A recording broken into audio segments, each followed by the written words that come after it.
கண்கண்ட தெய்வம் அகிலாண்ட கோடி பிரம்மாண்ட நாயகர் பகவான் யோகி ராம் சரத்குமாருடைய அருட்பெரும் கருணையிலே நனைந்திருக்கக்கூடிய எமது அன்பான பக்த பெருமக்களே,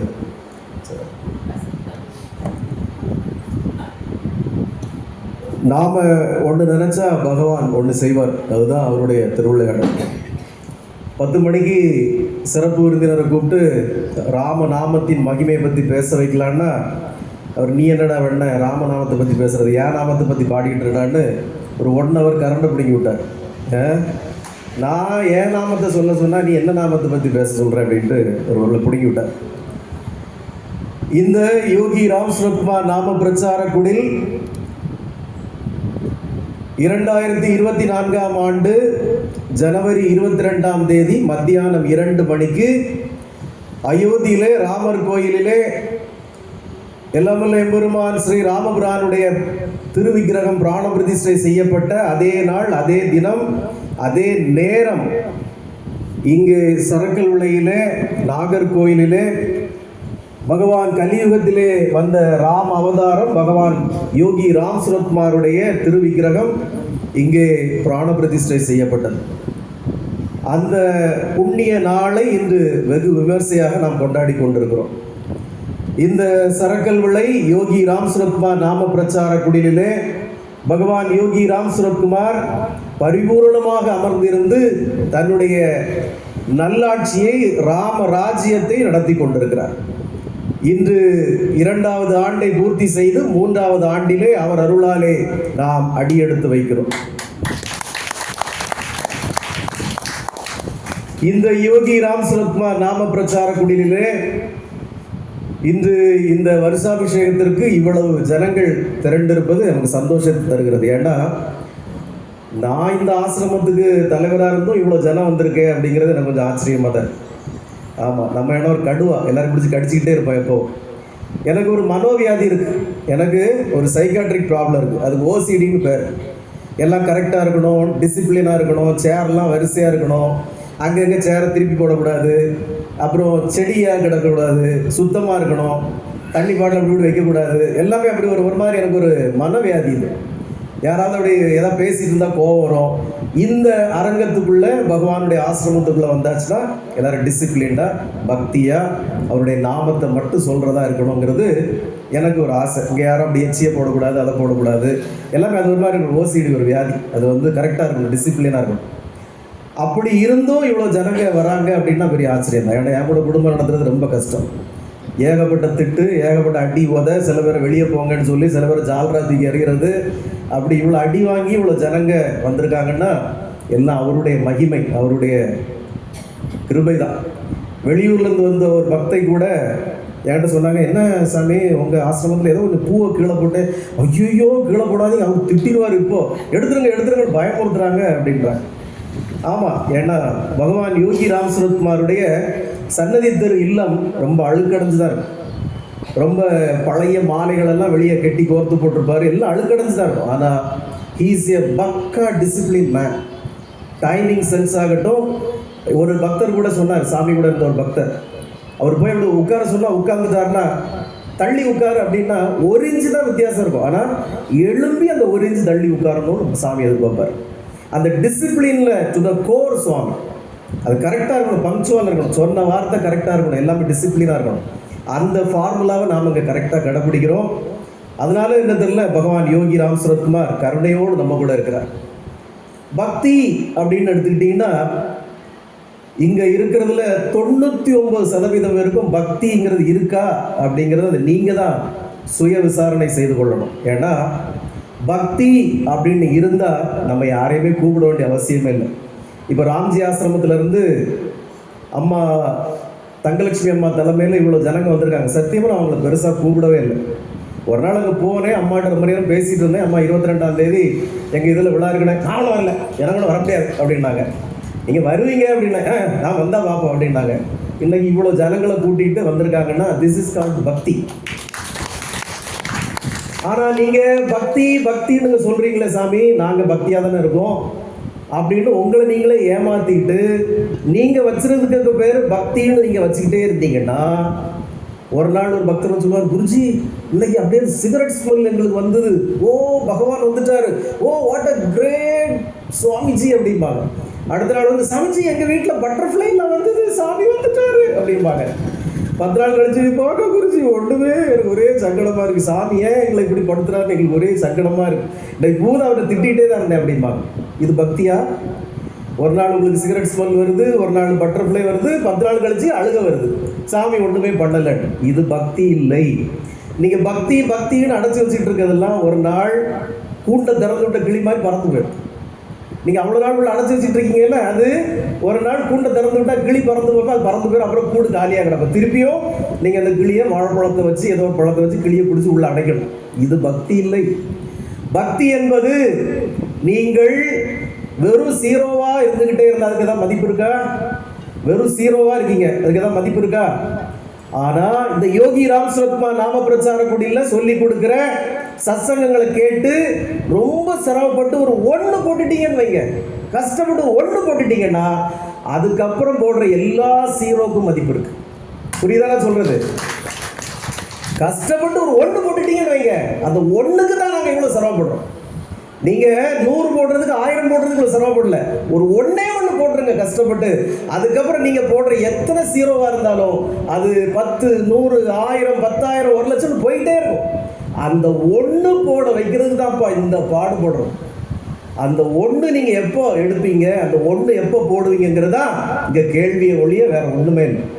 இந்த யோகி ராம் சுரத்குமார் நாம பிரச்சார குடிலுக்கு கீழே ஒரு வாக்கியம் போட்டிருக்கோம், இது ஆன்மீக அறிவியல் அறிவு மையம். இத்தனை நாட்களாக உங்களுக்குள்ள பக்தி என்கிற பெயர்ல குவிஞ்சு கிடக்கிற போலி நம்பிக்கைகள், மூட நம்பிக்கைகள், கடவுளை பற்றிய பைத்தியக்காரத்தனமான கற்பனைகள், இதெல்லாம் தூக்கி தூர போட்டுக்கிட்டு கடவுள்னா என்ன, பக்தின்னா என்ன, ஆன்மீகம்னா என்னங்கிறத நீங்க அடிப்படையிலிருந்து புரிஞ்சுக்கணும் என்கிறதுக்காகத்தான் இங்க இவ்வளவு பாடுபட்டு இருக்கோம். வேற ஒன்றுமே இல்லை. நீங்க இவ்வளவு நாளும் நினைக்கிறது, நான் கோயிலுக்கு போறேன், சாமிக்கு பால் வாங்கி கொடுக்குறேன், சனிக்கிழமைனா நான் கோயிலுக்கு போயிடுவேன், திங்கக்கிழமைனா சிவன் கோயில் போயிடுவேன், செவ்வாய்க்கிழமைனா மாரியம்மன் கோயிலுக்கு போயிடுவேன், வெள்ளிக்கிழமைனா அங்கே போயிடுவேன், முருகன் கோயிலுக்கு போயிடுவேன், இப்படியே சுத்திக்கிட்டே இருக்கிறதுக்கு கால் பக்தி இல்லை. பக்தி இல்லை அதுக்கு பேர். இது உங்களுக்கு ஏதோ ஒரு பெரிய விரக்தி இருக்கு. இது பக்தி இல்லை, விரக்தி. உங்க விரக்தியை தீர்த்துக்கிறதுக்கு இப்படி சுத்திட்டே தெரிகிறது ஒவ்வொரு கோயிலாக போகிறது. சில பேர் கேட்டால் நான் திருச்செந்தூர் போகிறேன், நாளைக்கு பழனி போகிறேன், திருப்பதிக்கு போகிறேன், எங்கே போனாலும் கேட்டா 10 பைசா பிரோஜனம் இல்லை ராஜா, 10 பைசா பிரோஜனம் இல்லை, இப்படி சுற்றிக்கிட்டே இருக்க வேண்டியதான். நீங்கள் எல்லா கோயிலும் சுற்றிய பலன் இப்படி ஒரு அவதாரத்தை உங்களுக்கு அறிமுகப்படுத்தி இருக்கிறார் அந்த இறைவன், நீங்கள் வணங்கிய இறைவன். அந்த அவதாரத்தை பற்றி பிடித்து கொள்ள வேண்டும். அதுதான் உங்களுடைய பக்தி முக்தி பெற ஒரே ஒரு வழி. கிடைத்த பக்தியை இறுக பற்றி கொள்ள வேண்டும். அதை பற்றி கொள்ளாமல் மீண்டும் பரதேசி மாதிரி ஆண்டவங்கிட்ட சிவாஜி மாதிரி அலைஞ்சிங்கன்னா 4 கடலை வாங்கி குறைச்சிக்கிட்டே தெரிய வேண்டியதான். 10 பைசா பொங்கல் கூட கிடைக்காது. அப்போ இந்த கலியுகத்திலே பகவான் யோகி ராம் சுரத்குமார் என்பவர் யார்? அவர் எதற்காக அவதாரம் எடுத்து வந்தார்? அவர் நமக்கு என்ன உபதேசித்தார்? அவர் எதை வாழ்ந்து காட்டினார்? அவர் என்ன நாமத்தை நமக்கு உபதேசித்தார் என்பதை உணர்ந்து கொண்டு, அந்த நாமத்தினுடைய நன்மையை தெரிந்து கொண்டு அதை நீங்கள் வழிபட்டால் ஒழிய இந்த நரக வாழ்க்கையிலிருந்து உங்களுக்கு மோட்சம் இல்லை, முக்தி இல்லை. சாமி என்ன சொன்னாரு?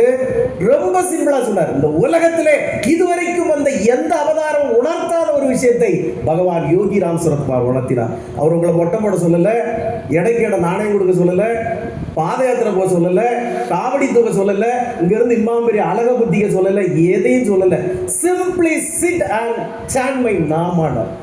இந்த நாமத்தை சொல், தனிப்பட்ட எந்த பிரார்த்தனையும் உனக்கு தேவையில்லை, எல்லாம் தானாக கிடைக்கும் அப்படின்னார் பகவான் யோகி Ram Suratkumar.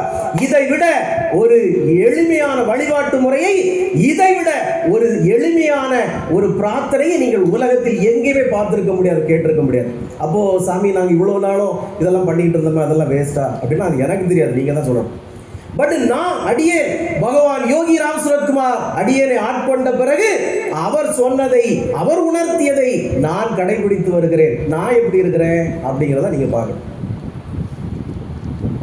Before entering Yogi Ram Suratkumar in my life, அதுக்கு பிறகு நான் எப்படி இருக்கிறேன், முன்னாடி எப்படி இருந்தேன் அப்படிங்கிறத நமக்கு எக்ஸாம்பிள். சாகர தருவாயில் இருந்த அடியனை நீ செத்து போயிடுவ, இந்த நாள் உன் பையன் உனக்கு காரியம் பண்ணுவான் அப்படின்னு எல்லாவற்றையும் சரியாக சொன்ன ஜோசியக்காரன் கடைசியா நீ இந்த நாள்ல இறக்கலாம், உன்னுடைய மகன் உனக்கு காரியம் செய்வான் அப்படின்னு சொல்லிவிட்ட ஜோசியன் எல்லாத்தையும் சரியா சொன்னானே, எல்லாத்தையும் சரியா சொல்றான். நீ இப்போ எத்தனை ப்ராப்பர்ட்டி வாங்கியிருப்ப, எத்தனை லட்ச ரூபாய் கார் வாங்கியிருக்க, நீ எப்போ இன்வெஸ்ட் பண்ணியிருக்க, எவ்வளோ பெரிய ஹாஸ்பிட்டல் கட்டியிருக்க, உன் மகா படித்த படிப்புக்கு வேலை பார்க்க மாட்டா, எல்லாத்தையும் சரியா சொன்ன ஜோசியன் உன்னுடைய மகன் உனக்கு காரியம் செய்ய தயாராக இருக்கிறான்னு சொன்ன அந்த ஜோசியத்தை நான் நம்பணுமா நம்பலையா? அப்போ அந்த கணம் பகவான் யோகி ராம் சுரத்குமார் ஒரு டிசம்பர் 6ஆம் தேதி அடியனை ஆட்கொண்டு தனக்கு அடிமையாக்கி தன்னுடைய பாதத்தின் கீழ் இருத்தி, இனி உள்ள நாள் நான் உனக்கு பரிசாக தந்திருக்கும் நாள், எக்ஸ்ட்ரா உனக்கு கேரண்டியை உனக்கு இன்க்ரீஸ் பண்ணி தந்திருக்கேன், அந்த நாட்களை எனக்கு பணி செய், உனக்கான பணியை, உன் தேவைக்கான பணியை நான் செய்கிறேன் அப்படின்னு சொன்னதுனால எல்லாம் வல்ல எம்பெருமான் யோகி ராம் சுரத்குமாருடைய அருட்பெரும் கருணையை அடியேன் உணர்ந்து கொண்டதால், தெரிந்து கொண்டதால் இன்று அவருக்கு அடிமையாக ஒரு யோகி தாசனாக இந்த யோகி ராம் சுரத்குமார் நாம பிரச்சார குடிலை நாம் நடத்தி கொண்டு இருக்கிறோம். நான் அடியேன், நான் என்கிறது கூட இல்லை, அடியேன் என்ன அவரிடம் அனுபவப்பட்டிருக்கிறோமோ, அடியேன் என்ன அவரிடம் ஆத்மார்த்தமாக உணர்ந்திருக்கிறோமோ, அடியேன் அவரிடம் என்ன அருள் பெற்றிருக்கிறோமோ அதையே உங்களுக்கு நாம் உணர்த்த ஆசைப்படுகிறோம். அத்தனை என்ன நாம பெற்றிருக்கோம், என்ன நாம ரிசீவ் பண்ணியிருக்கோம், அதை நீங்களும் பெறணும், நீங்களும் பெற்று நல்வாழ்வு வாழ வேண்டும் என்கிற ஒரே ஒரு ஆத்மார்த்த ஆசை கொண்டு இந்த ஆசிரமத்தை நடத்தி கொண்டிருக்கிறோம். சத்தியமாக இந்த ஆசிரமம் ரொம்ப சிறப்பாக நடக்கிறதா எல்லாரும் சொல்றாங்க. அது நிச்சயமாக அடியேனாலோ இல்லை அடியேன்கிட்ட இருக்கிற பணத்தினாலோ வசதி வாய்ப்புகளாலோ நிச்சயமாக இல்லை. நான் ரொம்ப பாவங்க, சத்தியமா சொல்றேன், ரொம்ப பாவம் நான். ஆனால் அந்த ஆசிரமத்தை இவ்வளவு செல்வாக்கோடு ஆடம்பரத்தோடு நடத்துகிறது யாரென்றால் நிச்சயமாக அங்கே அமர்ந்திருந்து சிரித்துக் கொண்டிருக்கிற அந்த மன்னாதி மன்னன் பகவான் யோகி ராம் சுரத்குமார். அவர்தான் இந்த ஆசிரமத்தை இவ்வளவு சிறப்பாக சீரும் சிறப்பாக நடத்தி கொண்டிருக்கிறார். முதல்ல அந்த பகவானை 22ஆம் தேதி ஜனவரி மாதம் கொண்டு அதில் பிராண பிரதிஷ்டை பண்றப்போ அவருக்கு தலைக்கு மேல ஓலை செட்டு தான் இருந்தது. ஓலை தான் கட்டியிருந்தோம், ஓலை கட்டி உள்ள துணி கட்டியிருந்தோம், அவ்வளவுதான்.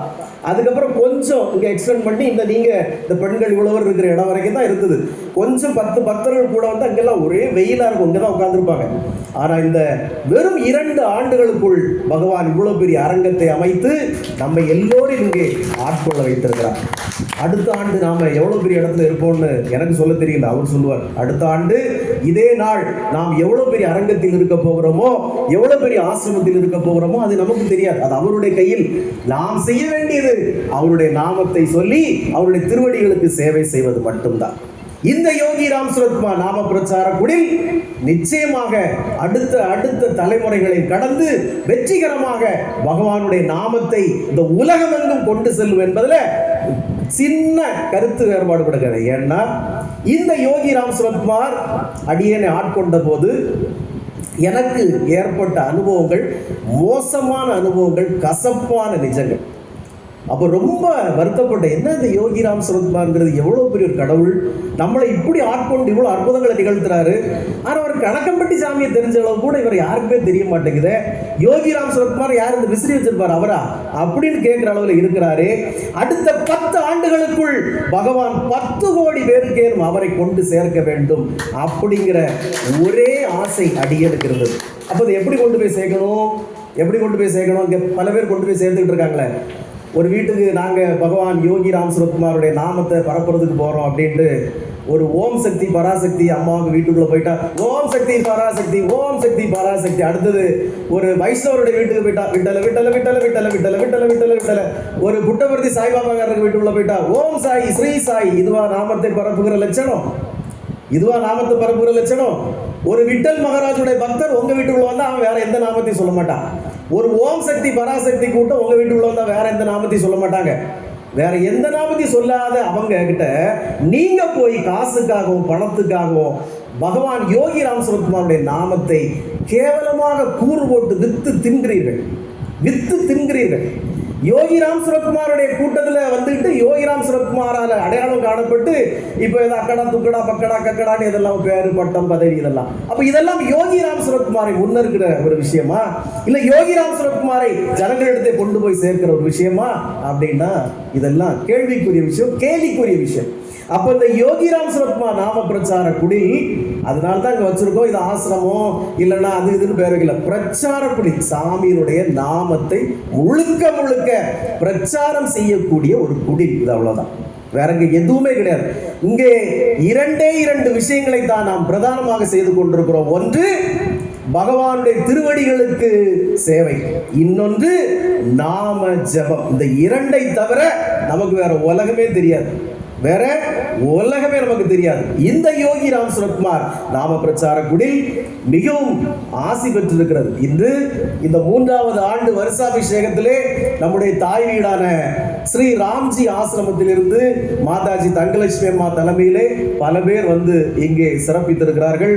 கோயம்புத்தூர்ல இருந்து, சேலத்தில், ராசிபுரத்துல இருந்து, அப்புறம் சென்னையில இருந்து, அப்புறம் தஞ்சாவூர்ல இருந்து பல பக்தர்கள் நாம் அழைக்காமலே நம்முடைய அழைப்பை பார்த்து வந்து கலந்து கொண்டிருக்கிறார்கள். இன்னும் பல பக்தர்கள் மதியம் வர இருக்கிறார்கள். அப்போ இந்த யோகி ராம் சுரத்குமார் நாம பிரச்சார குடி அடுத்த 10 ஆண்டுகளிலே பகவானுடைய நாமத்தை, பகவானுடைய பெயரை 10 கோடி பேருக்கு கொண்டு சேர்க்க வேண்டும் என்று ஆசைப்பட்டதின் காரணமாக இன்று குறுகிய நாட்களுக்குள்ள 2 ஆண்டுகளுக்குள்ளாக 8,50,00,000 பேர் நம்முடைய யூடியூப்ல பகவான் யோகி ராம் சுரத்குமாரை அறிந்து புதிதாக நிறைய பேர் எல்லாம் கருப்பு கீழே, இது யாருங்க கருப்பு சாமியா, இந்த விக்கிரகத்தை பார்த்து இது கருப்பு சாமியா, இது என்ன சாமிங்க இது அப்படி கேட்கறவன் இருக்கிறான்.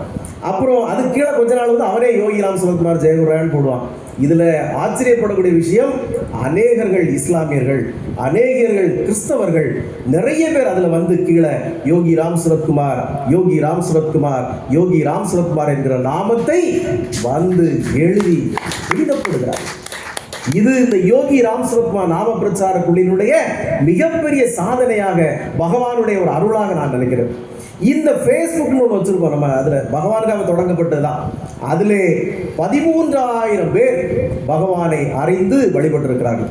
இந்த ஃபேஸ்புக்கில் நாம் வைக்கிறது யாரும் ஏற்கனவே இருக்கக்கூடிய பக்தர்கள் அதில் சேர்த்து வைக்கிறது இல்லை, யோகி ராம் சுரத்குமாரை தெரிஞ்சுக்கிட்டவங்களை அதில் சேர்க்கறது இல்லை. புதிதாக வரக்கூடிய ஜனங்கள் அநேகம் பேர் அதில் சேர்த்திருக்கிறோம். இந்த 13,000 பக்தர்களிலே 1,100 பேர் இஸ்லாமியர்கள், 873 பேர் கிறிஸ்தவர்கள். இவ்வளவு பேர் பகவான் யோகி ராம் சுரத்குமாரை இன்று ஃபாலோ செய்கிறார்கள், பகவான் யோகி ராம் சுரத்குமாரை பற்றி அறிந்து கொள்கிறார்கள். அவர்களுக்காகவே பகவானை பற்றி தினம் தினம் புதிய புதிய தகவல்களை, புதிய புதிய செய்திகளை நாம் பகிர்ந்து வருகிறோம். இந்த யோகி ராம் சுரத்குமார் நாம பிரச்சார குடில் அவரை வெறுமனே ஒரு சத்குருநாதர் என்கிற குறுகிய வட்டத்துக்குள்ளேயோ இல்ல ஒரு குரு என்கிற வியாழக்கிழமை வழிபாட்டுக்குள்ளேயோ அப்படியெல்லாம் அவர் அடைக்கிறது இல்லை. அவர் தான் எங்களுக்கு அகிலாண்ட கோடி பிரம்மாண்ட நாயகர். அவர் ஒருவரே தெய்வம், அவர் ஒருவரே அவதாரம், அவரே கிருஷ்ணர். நேரே நாமரு நேரே கிருஷ்ணர். என்டி ராமராவ் சொன்ன மாதிரி அவர் தான் கிருஷ்ணர், அவர் தான் ராமர், அவரே ஈஸ்வரன் என்கிற ஏக நம்பிக்கையிலே இந்த யோகி ராம் சுரத்குமார் நாம பிரச்சார குடி தன்னுடைய வெற்றிகரமான பாதையை நடைபெற்றுக் கொண்டிருக்கிறது. இந்த யோகி ராம் சுரத்குமார் நாம பிரச்சார குடி மேலும் மேலும் அவருடைய பரிபூர்ண ஆசீர்வாதத்தோடு பல்லாண்டு, பல 100 கோடி ஆண்டு வெற்றி நடை போடும் என்கிற உங்கள் அனைவரோடு ஆசீர்வாதத்தோடு இந்த யோகி ராம் சுரத்குமார் நாம பிரச்சார குடி 3வது ஆண்டிலே வெற்றிகரமாக அடியெடுத்து வைக்கிறது. உங்களை போன்ற புண்ணிய ஆத்மாக்களின் பரிபூர்ண ஆசீர்வாதத்தோடு சென்னையிலிருந்து கலாவதி அம்மா வந்திருக்காங்க, நமக்காகவே வந்திருக்காங்க மெனக்கெட்டு. அவங்க ஒட்டுமொத்த குடும்பம் வந்து கலந்துட்டு போனாங்க. அவங்களுடைய மகதான் நினைக்கிறேன், இவங்க வாய்ஸ் மெசேஜா இல்லை உங்க பொண்ணு வாய்ஸ் மெசேஜான்னு தெரியல, பொண்ணு தானே.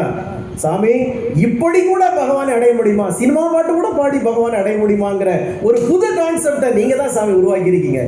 வள்ளி வள்ளி என வந்தா இப்படி கூட நம்ம சாமி அடைஞ்சிட முடியுமா, ஆகா வாட் எ கிரேட் ஐடியா அப்படின்னு அந்த அம்மா மிரண்டு பேருக்கு பக்கம் பக்கம் வாய்ஸ் மெசேஜ். அப்படி எதை செய்தாலும் பகவானுக்கு அர்ப்பணிச்சிடும். சினிமா பாட்டா நோ ப்ராப்ளம் சாமி, எங்க பக்தர்கள் விருப்பப்படுறாங்க, எங்க ஜனங்க விருப்பப்படுறாங்க, பாடுவோம் ஒரு பாட்டை, என்ன பிரச்சனை, அதுல என்ன பிரச்சனை இருக்கு அப்படின்னு நான் நினைக்கச்ச பாஸ்டர்களுடைய இன்டர்வியூ நம்ம கண்ணில் போடும். சாமியே பழைய சினிமா பாட்டெல்லாம் விரும்பி கேட்பாரு, ஏதாவது பக்தர்களை பாட சொல்லி கேட்பாரு அப்படின்னு. அப்போ பகவான் யோகி ராம் சுரத்குமாரை பொறுத்த மட்டிலே உங்களுடைய போலி வேஷமோ போலி ஆர்ப்பாட்டமான பக்தியும் இங்கு தேவையில்லை. பரிபூரணமான ஆத்மார்த்தமான அன்பும் ஆத்மார்த்தமான பக்தியும் மட்டுமே இங்கே தேவை. அது இருந்தால், நீ பகவானுக்கு எல்லாவற்றையும் அர்ப்பணிக்க தயாராக இருந்தால், நீ எதை செய்தாலும் பகவான் உன்னை சரியான வழியிலே கரெக்டான டயத்திலே நடத்தி கொண்டு போவார் என்பது இந்த யோகி ராம் சுரத்குமார் நாம பிரச்சார குடியினுடைய ஆத்மார்த்தமான அனுபவம். இந்த யோகி ராம் சுரத்குமார் நாம பிரச்சார குடி உங்கள் ஒவ்வொருவரையும் பகவான் யோகி ராம் சுரத்குமாருடைய சிறப்பு ஆசீர்வாதத்தை அடைந்து உங்கள் வாழ்க்கையிலே வளமும் நலமும் பெற்று பல்லாண்டு பல்லாண்டு பல கோடி நூறாண்டு பகவான் யோகி ராம் சுரத்குமாருடைய ஆசீர்வாதத்தோடு நீங்கள் வையத்துள் வாழ்வாங்கு வாழ வேண்டும் என்று ஆசீர்வதிக்கிறது. இந்த யோகி ராம் சுரத்குமார் நாம பிரச்சார குடிலே நீங்கள் வருகிறீர்களானால், தொடர்ந்து வருவீர்களானால், பகவான் நமக்கு எடுத்துரைத்திருக்கிற எளிமையான சில உபதேசங்களை நீங்கள் உணர்ந்து கொள்ள வேண்டும். அவர் இந்த பிச்சைக்காரனுக்காக செலவழிக்கும் நேரமும் பணமும் ஒருபோதும் வீணாகாது என்றார். பல மடங்காக திரும்ப வரும் என்றார். அது ஏதோ இங்க வந்துட்டு போனா வெளியே போய் 1000 ரூபாய் கிடைக்குங்கிறது இல்ல. இந்த ஜென்மத்தில் செய்கிற ஒவ்வொரு சேவையும் வரக்கூடிய ஒவ்வொரு தலைமுறையிலும் உன்னுடைய ஒவ்வொரு பிறப்பிலும் அது உனக்கு பயன் தரும் அப்படிங்கிறார். நான் நேரத்து ஏற்கனவே சொல்லிட்டு இருந்த சத்சங்கத்தில் சொன்னேன். 63 நாயன்மார்களிலே ஒரு சிறு வயது நாயன்மார், ஒரு நாயனார். அவரு பிறந்த சிறு குழந்தை தன்னுடைய தந்தை கோயில் குளத்துக்கு குளிக்கிறத கூட்டிட்டு போறாரு. அந்த குழந்தைய படித்தரையில் உட்கார வச்சு அவர் முங்கி குளிச்சிடுறாரு. அப்பாவை தண்ணிக்குள்ள முங்கினவரை காணலையே. இந்த குழந்தை அழுகுது. அழுத உடனே தந்தையும் தாயுமாக வந்து எம்பெருமான் ஈஸ்வரனும் தாயாரும் அமுது விட்டுக்கிறார்கள். அமுது விட்டுட்டு மறைஞ்சிட்டாங்க. குளத்துக்குள்ள முங்கின தந்தையார் வெளியே வந்து பார்த்தா பிள்ளைங்க வாயெல்லாம் பாலா இருக்கு. அவர் கேட்கிறாரு, படுக்காளி பயல, என்னடா வேலை இது? யார் செய்த அசிங்கம் இது? எப்படி நடந்தது? யார் வந்தான்னு கேட்டா அந்த குழந்தைக்கு சொல்ல தெரியல. அப்பா உருட்டோன்னு அழுது. ஆனாலும் அந்த குழந்தை அப்படியே ரிமைண்ட் பண்ணி சொல்லுது, தோடுடைய செவியன் 2 தோடு போட்டிருந்தான், விடையேறி முண்ட கண்டன் ஒரு கால மாட்டுக்கு மேல வந்தான். அவன் சுடலை, காடுடைய சுடலை போடி பூசியிருந்தான், உடம்புங்கு பூசியிருந்தான். அவனும் ஒரு அம்மாவும் எனக்கு பால் ஊட்டினாங்க. அடுத்த வார்த்தை அந்த குழந்தை சொல்லுது பாரு, எப்பிறப்பில் நான் செய்த திருவடி, அவனுடைய திருவடிக்கு ஏதோ ஒரு பிறப்பில் ஒரு பூ எடுத்து போட்டேன் போல அவன் இந்த பிறப்பில் என்னை சிறு குழந்தையிலே ஆட்கொண்டு விட்டான். எந்த பிறப்பிலையோ அவனுடைய ஒரு திருவடிக்கு நான் ஒரு பூ எடுத்து போட்டிருக்கேன் போல, எனக்கு தெரியல. அந்த பாக்கியத்தால் அவன் இப்பிறப்பில் என்னை ஆட்கொண்டு விட்டான் அப்படின்னு அந்த திருக்குழந்தை, ஞான குழந்தை ஞான சம்பந்தம் சொல்றான். இப்ப நாம இங்க சனிக்கிழமை தோறும் பௌர்ணமி அமாவாசைக்கு திருவடி பூஜை பண்றோம். 108 போற்றி போட்டு பகவானுடைய திருவடிகளுக்கு புஷ்பாபிஷேகம் பண்றோம். நல்லா புரிஞ்சுக்க ராஜா கண்ணா, ஒரே ஒரு பூவை நான் எப்பிறப்பில் போட்டேன்னு தெரியாது, அவன் எனக்கு அமுதுட்டிட்டு போனான்னு அவர் சொன்னாரே. நான் போய் சொல்லலாம், நீங்க போய் சொல்லலாம், அவர் போய் சொல்லுவாரா? அவர் யாரு? யாருமா? யாரு? திருஞான சம்பந்தன் சொல்றான். சிறு வயதிலே தாயே பாலூட்டிய அமுத குழந்தை சொல்லுது, நான் எப்பிறப்பில் அவன் திருவடிக்கு ஒரு பூ எடுத்து போட்டிருக்கேன் போல அவன் என்னை இந்த குழந்தை வயசுல ஆட்கொண்டு விட்டான்னு சொல்லுது. அப்போ நீ வாரந்தோறும் திருவடிக்கு பூஜை எடுத்து பூ எடுத்து போடுறியே, ஒன்னு அடுத்த பிறப்புல ஒரு ஜெயலலிதாவோ ஒரு சசிகலாவோ இல்ல இப்போ ஒரு சீஃப் மினிஸ்டருக்கு அவருக்கு கூட பிறந்த சகோதரிகளாவோ கூட உங்களை படைக்கலாம். பல கோடிகள் இருக்கும். மெர்சிடிஸ், BMW, ஆடி கார்லாம் நிற்கும் உங்க வீட்டுல. விட்டா ரோல்ஸ் ராய்ஸ் கார் கூட நிற்கும். அப்போ ஒரு பூவுக்கே 6 வயதிலே அமுது என்றால் நீங்கள் 1000 மலர்களை எடுத்து அவர் திருவடிகளிலே போடுகிறீர்களே, உங்களை மீண்டும் மீண்டும் அடுத்த பிறப்பிலே பகவான் எங்க இடத்துல கொண்டு வைப்பார் என்பதை நீங்கள் தான் புரிந்து கொள்ள வேண்டும். இந்த யோகி ராம் சுரத்குமார் நாம பிரச்சார குடில் அதைத்தான் உங்களுக்கு உபதேசிக்கிறது. அந்த புண்ணிய காரியத்தை முன்னெடுக்கிறது. இந்த வருஷாபிஷேகத்திற்கு வருகை தந்திருக்கிற அத்தனை புண்ணிய ஆத்மாக்களை வருக வருக என வரவேற்கிறேன். மதியம் சிறப்பு விருந்து இருக்கிறது. அனைவரும் அமுதுண்டு பகவானுடைய அருளை பெற்று தான் நீங்க திரும்பணும். மத்தியானம் 2 மணிக்கு மேல அவருடைய திருவடிகளுக்கு பாதை, ஏன்னா 2 மணிக்கு தான் பிராண பிரதிஷ்டை பண்ணோம். ராமர் கோயில் அங்கே அப்படிதான் பண்ணாங்க. அதனால 2 மணிக்கு மேல பாத பூஜை அபிஷேகம் இருக்கு. 18 வகையான புனித பொருட்களால் பாத பூஜையும் அபிஷேகம் பண்ண போறோம். நேரம் இருப்பின் கலந்து கொண்டு திரும்புங்கள். வாழ்க்கையிலே இனி இந்த வாய்ப்பு கிடைக்குமான்னு தெரியாது.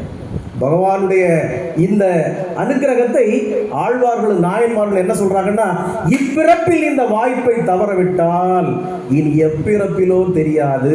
84 லட்சம் பிறவிகள் ஒரு சைக்கிள். இந்த 84 லட்சம் பிறப்புல புல்லாய் புழுவாய் பூண்டாய் பிறந்து இந்த 84வது லட்சம் பிறப்புல இங்க வந்தா இந்த மனுஷனா பிறக்கணுமே. அப்போ கூட மனுஷனா பிறக்கிற வாய்ப்பு இருக்கணுமே. மனிதனாக பிறந்தாலும் அவரை அறிந்து கொள்ற ஞானம் இருக்கணுமே. அப்போ வாய்ப்பு இல்ல ராஜா. இந்த இப்பிறப்பிலே கிடைத்திருக்கிற வாய்ப்பை நழுவ விட்டு விடாதீர்கள். இந்த வாய்ப்பை நழுவ விடாமல் பற்றி கொண்டீர்கள் என்றால், அந்த பரந்தாமனின் பாதத்தை பற்றி கொண்டீர்கள் என்றால் பிறப்பற்ற பெருநிலையை அடைவீர்களோ என்னவோ எனக்கு தெரியாது.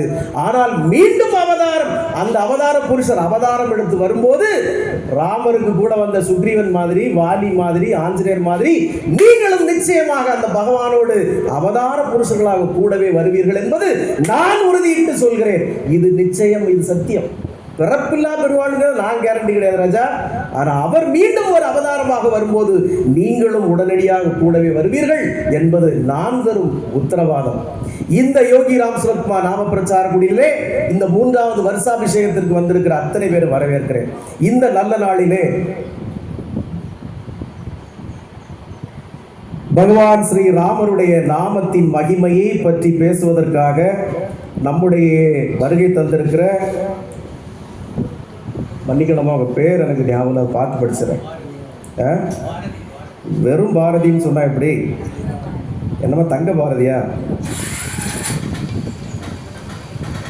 நாமத்தின் சிறப்புகளை பற்றி சிறப்பு சொற்பொழிவாற்ற வந்திருப்பவர் கவிதாயினி பூவை தங்க பாரதி MA MPhil B.Ed அவர்கள் வருகை தந்திருக்கிறார்கள். வாங்கம்மா, மேடைக்கு வாங்க. ராம நாமத்தின் மகிமையை பற்றி அம்மா அடுத்த 1 மணி நேரங்கள் பேசுவார்கள். இப்போ பூவை தங்க பாரதியாக நினைக்கலாம், 1 மணி நேரம் நான் என்னங்க பேசுறது இதை பற்றி, ராமநாமத்தின் மகிமை பற்றி நான் 1 மணி நேரம் என்ன பேசுறது நினைக்கலாம். உட்காருங்கம்மா ப்ளீஸ். அவங்க பேச தொடங்குறது அவங்களுடைய கடமை. அடுத்த 1 மணி நேரம் இல்லை, அதிகமான நேரம் அவர்களுக்குள் இருந்து பேசுவது அவர். அதனால ராமநாமத்தை பற்றி பல பேர் பல ஜென்மங்கள் பேசியிருக்கிறாங்க. யாரு? ராமநாமத்தின் மகிமையை பற்றி பலர் பல ஜென்மங்களாக பேசி கொண்டிருக்கிறார்கள். அதில் குறிப்பிட்டு யாரு? ஆஞ்சநேயர், பக்த பிரகலாதன், எவ்வளோ பேர், ராமதாசர், எவ்வளவு பேர், பப்பா ராம்தாஸ், யோகி ராம் சுரத்குமார் ராமநாமத்தின் சிறப்புகளை பற்றி பல பல யுகங்களாக பேசி கொண்டிருக்கிறார்கள். அதனால திருமதி பூவை தங்கபாரதி அவர்களுக்கு இந்த 1 மணி நேரம் என்பது 1 நிமிஷம் மாதிரி. அவங்க தொடங்குவாங்க, அவர்கள் உள்ளிருந்து பகவான் சிறப்புரை ஆற்றுவார். மிகச்சிறந்த பேச்சாளர் என்று நான் கேள்விப்பட்டிருக்கிறேன். மிக சிறந்த பாடகர், பாடகி என்றும் கேள்விப்பட்டிருக்கிறேன். இங்கே வந்திருக்கிற நம்ம பாஸ்கர் அவருடைய தம்பியின் மனைவி அவர்கள், நம்முடைய வான்மதி அவர்களுடைய சகோதரி அவர்கள், இவர்கள் இப்போது நம்மிடையே எல்லாம் வல்ல பகவான் ஸ்ரீ ராமபுரானுடைய நாமத்தின் மகிமை பற்றி உரையாடுவார்கள். அன்பானவர்களே, அடியனது சிறு கோரிக்கை என்னவென்றால் நாம் வாழ்க்கையில் பக்தி என்பதை பற்றி கொள்ள, நான் ஏற்கனவே சொன்னேன், நீங்கள் 0வா இருக்கிறீங்க, எல்லாரும் 0மா இருக்கிறீங்க. முதல்ல ஒரு 1 போடுறதா சிரமம்னு சொன்னேன் இல்லையா? அந்த 1 எப்படி வரும் தெரியுமா? பூவை தங்கபாரதியை பொறுத்த மட்டும் இது ஒரு சொற்பொழிவாளர். நம்மை பொறுத்த மட்டும் இது ஒரு சத்சங்கம். சத்சங்கங்கள் கேட்பதாலேயே நாம் பூர்வ ஜென்ம வினைகளை தொலைக்க முடியும் என்கிறது வேதம். சத்சங்கங்களை கேட்பதாலேயே நம்முடைய பாவங்களை கழுவ முடியும் என்கிறது புராணங்கள். அப்போ அடுத்த 1 மணி நேரம் திருமதி பூவை தங்கபாரதி அவர்கள் ராம நாமத்தின் மகிமையை சொல்லுவதால் நம்முடைய பாவங்கள் விலகும். அதை கேட்பதால் நம்முடைய பாவங்கள் விலகும், நம்முடைய கர்மாக்கள் கரையும். அப்போ நாம் என்ன செய்யணும்னா, ராமாயணத்தில் ஒரு சின்ன பாட்டை மட்டும் சொல்லி முடிச்சுக்கிறேன். ராமபுரான் கடைசி காலம் மேலே போனார்ல வைகுண்டத்துக்கு. அப்போ எல்லாரையும் வைகுண்டத்துக்கு கூட்டிகிட்டு போனோம்ல, கூட இருந்தவங்களெல்லாம் எல்லாரையும் கூப்பிட்டப்போ யார் மட்டும் போகலமா? ஆஞ்சநேயர் மட்டும் போகல. அவர் ஏன் போகல? வைகுண்டத்தில் ராமாயணம் படிப்பாங்களா? வைகுண்டத்தில் ராமநாமம் சொல்லுவாங்களா? சொல்ல மாட்டாங்கல்ல. இங்கே கிடக்கிற பாவிங்க தானே இந்த ராமநாமத்தெல்லாம் சொல்லும். அதில் நான் இவங்க கூட இருந்துக்கிறேன்னு சொல்லிட்டு உட்காந்துட்டாங்க. அப்போ ராமாயண சத்சங்கங்கள்ல, ராமாயண பிரச்சாரங்கள்ல என்ன ஒரு பண்ணுவாங்களான்னு ஆதி காலத்தில் ஒரு சேர் போட்டிருப்பாங்களாம். அந்த சேர் யாருக்கு? ஆஞ்சநேயருக்கு அவர் வந்து இருப்பார் அப்படின்னு. சமீப காலத்தில் அந்த சேரெல்லாம் போடுறது இல்லை. ஏன்? ஆஞ்சநேயர் வரமாட்டார்னு அர்த்தமா? அப்படி இல்லை. இப்போ ஆஞ்சநேயர் எங்க வந்து இருப்பார் தெரியுமா? இந்த மைக்கில் வந்து இருப்பார். ஏன்னா பூவை தங்கபாரதி அவங்க இன்னும் 1 மணி நேரம் ராமநாமத்தின் மகிமை சொல்றச்ச ஒரு 100 தடவை ராமா ராமான்னு சொல்லுவாங்கன்னு வைங்களேன். இந்த வார்த்தையை முதல்ல நான் தான் கேட்கணும் அப்படின்னு ஆஞ்சநேயர் இந்த மைக்கில் வந்து இருப்பார். அப்போ இந்த புனிதமான விஷயத்தை, இவ்வளவு புண்ணியமான ஒரு காரியத்தை அவர்கள் பேசுவதிலே, நாம் கேட்பதிலே பாக்கியம் பெற்றவர்களாக இருக்கிறோம்.